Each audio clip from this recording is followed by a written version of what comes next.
Everybody, welcome back. My name is King Retro 1985. This is Let's Play Halo 2, and before we get any further, we got some stuff we need to talk about.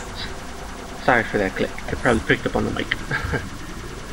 And what we're going to talk about here is, so this little game known as Duke Nukem has been released. It's been all over Twitter. It's always been on the Duke. And apparently people aren't so happy with the game, and the reasons for it is being you can only hold 2 weapons, it's too linear, and it just doesn't feel right. And it's funny because some older people, they love Duke Nukem. Younger people, or people who didn't play the first ones like me, hate it. I don't hate it, but I'm curious to know, and this is what we're going to talk about all episode long, maybe not. Shotgun to the face.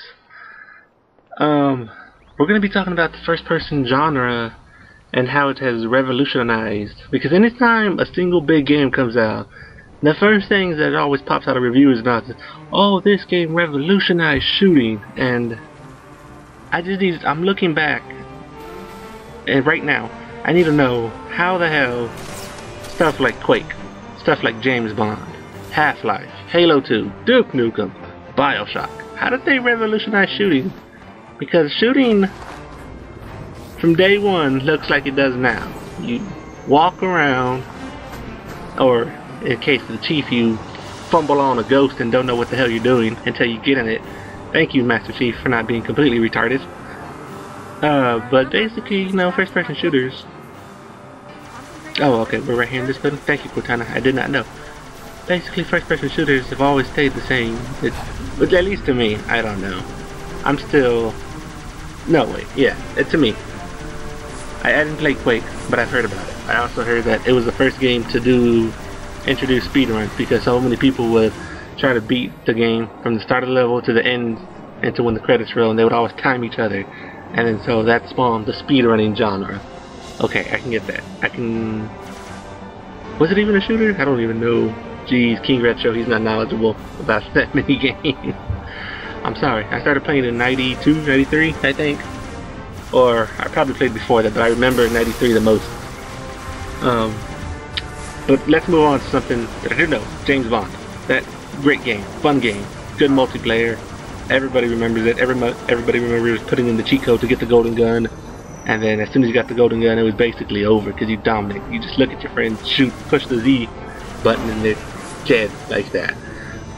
But again, I hear snippets of, oh, James Bond, it was the first of its kind, it revolutionized the gaming industry, revolutionized first-person shooters as we know it, at that time. So James Bond was what, 90, 97, 98? How many first-person shooters are out there? We have Doom, I think, I want to say Quake, but I don't know if that's a first-person shooter. What game am I thinking about? Tell me what game I'm thinking about. It's on the PC, it came out early 90s. I think it was Quake. But enough of Quake. Right here, James Bond. Okay, I can get James Bond because I played it about a couple months ago. I bought it from Game Over Video Games. They sell old school video games. Holy crap, this is my favorite part right here. It's gonna mess him up. I swear, I try to save that tank every single time, but it just doesn't work. Oh, there it goes. Poor guys. Poor Marines. Poor guys. So okay, James Bond, you play it, you walk around, you see an enemy, and all you gotta do is shoot, because everything is locked on. But how did James Bond revolutionize anything? How was it different? I didn't play Doom, but from the looks of it, Doom looked the same thing. You go around, look at something, you shoot it. Everything is auto-aim for you. And then, again, I'm not a PC console, but there's this little game called Half-Life that comes out once every 10 years, and now they're doing episodes, so they come out every 5 years. But the little game called Half-Life, somehow that revolutionized first-person shooting as we know it. And how did it do that? It's still the same thing. You go around as Gordon Freeman, okay, but you have a crowbar and you can melee people. But when you do get a gun, it's the same thing, same concept. You go around, see an enemy, shoot it.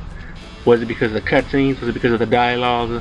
What was it about Half-Life that changed first-person shooting so differently from James Bond. And then a few years later, we see Halo. Halo 1. Great game. Fun game. It was a reason to have an Xbox. And here, I hear, like all of the other previous, oh, the gaming mechanics are totally different. How are they different?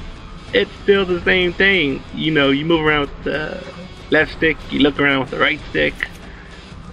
It's like Medal of Honor. Okay, you move around, left stick, look around with the right stick, pull one of the trigger buttons to shoot. It's not that much different. See, I just threw a grenade. That's the difference.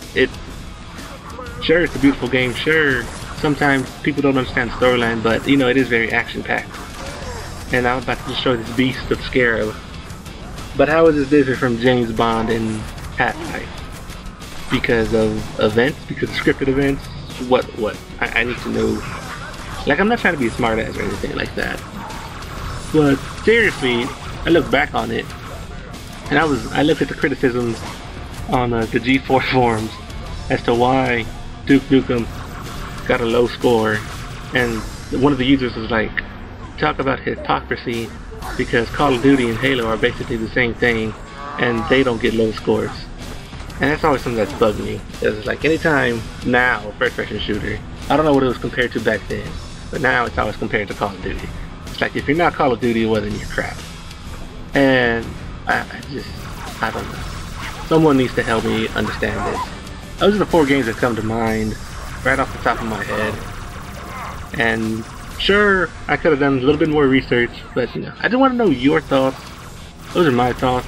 First-person shooters always look the same. Now we don't have auto lock. I actually have to aim. But you know, if you play Call of Duty, well then damn, you know, you just look at the enemy. You just have to tilt the cursor, or you have to tilt the stick, the analog stick, just a little bit more to decide a headshot or a shoulder shot. Oh, this is a good part. And kaboom! Always bet on Master Chief.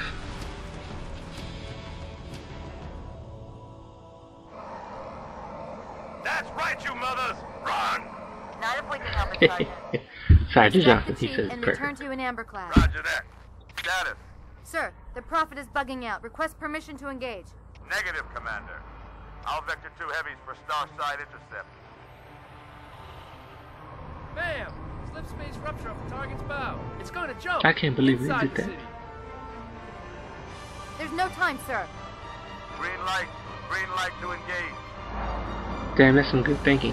He should have just gave us the green light to begin with. Ma'am, without a destination solution. We are not losing that ship. Yeah, without a destination, can't you end up anywhere? I remember Star Trek, and you always had to have, what was his name? Spock was always like, we need a destination, that he put in the coordinates and even in Star Wars, Han Solo needed, Chewie, put on the damn coordinates. And then, you know, 3 seconds later, they're off into hyperspace. I wonder what kind of gas they use. Do they even use oil or something like that? I don't know.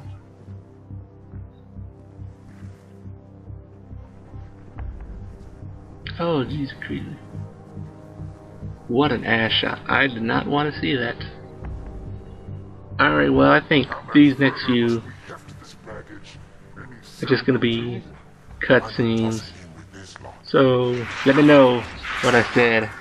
What is it about games, Halo, Half-Life, Duke Nukem, James Bond, Quake, that changed or revolutionized how first-person shooting was done? I always hear it. It's like, I don't understand how, because to me it's always the same thing. Run around, see an enemy, shoot it, and that's it. BioShock, different. Oh, because I don't have to shoot it, I can shoot a fireball from my left hand. But essentially I'm still shooting, so it's not that much different. You can't fool me. But yeah, I need to know your thoughts. This is going to be cutscene the rest of the way. I don't think. Maybe I'll put a part 2 up in there if I feel like it. Yeah, we're going to do part 2. Anyway, I will shut up for the next 5 minutes. So I will see you guys in a little while in part 2. Peace out, everybody. I have brought the incompetent. You may leave, Tartarus. But I thought... And take your brutes with you. Release the prisoner. The council decided to have you hung by your entrails and your corpse paraded through the city. But ultimately, the terms of your execution are up to me. I am already dead. Indeed. Do you know where we are? The mausoleum of the Arbiter. Quite so. Here rests the vanguard of the great journey. Every Arbiter from first to last. Each one created and consumed in times of extraordinary crisis. The taming of the Hunters, the Grunt Rebellion. Were it not for the Arbiters, the Covenant would have broken long ago. Even on my knees, I do not belong in their presence. Halo's destruction was your error, and you rightly bear the blame. But the Council was overzealous. We know you are no heretic. This is the true face of heresy. One who would subvert our faith and incite rebellion against the High Council. Our prophets are false. Open your eyes, my brothers. They will use the faith of our forefathers to bring ruin to us all. The great journey is a... This heretic, and those who follow him, must be silenced. Their slander offends all who walk the path. What use am I? I can no longer command ships, lead troops into battle. Not as you are, but become the Arbiter. And you shall be set loose against this heresy with our blessing.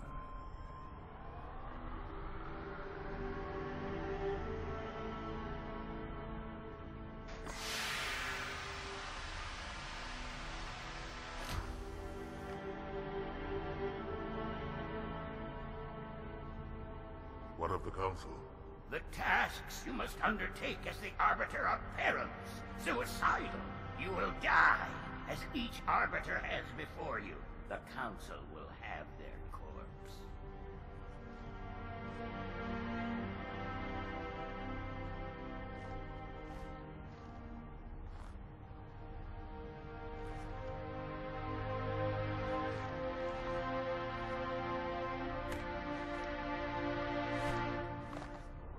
What would you have your Arbiter do?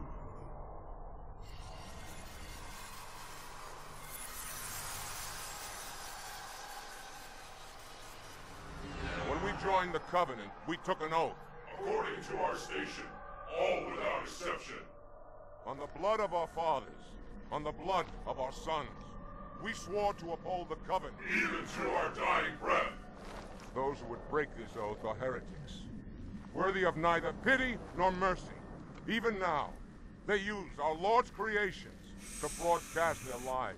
We shall grind them into dust. And continue our march to glorious salvation.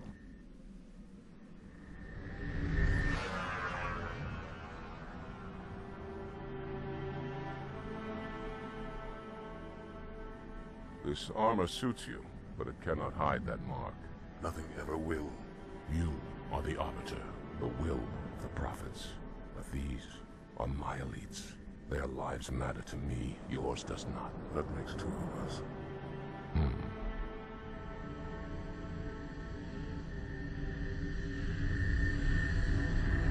Leader, there is no doubt the storm will strike the facility.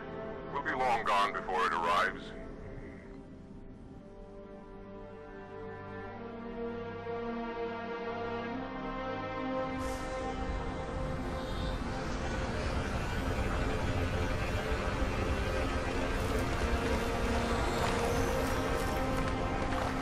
Warriors, prepare for combat!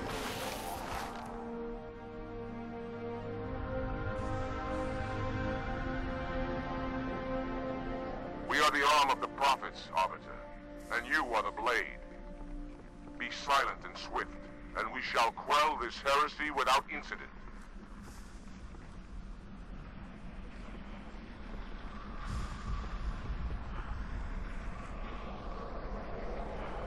The storm has masked our approach, and it should have their local battle net in disarray. We have the element of surprise, for now.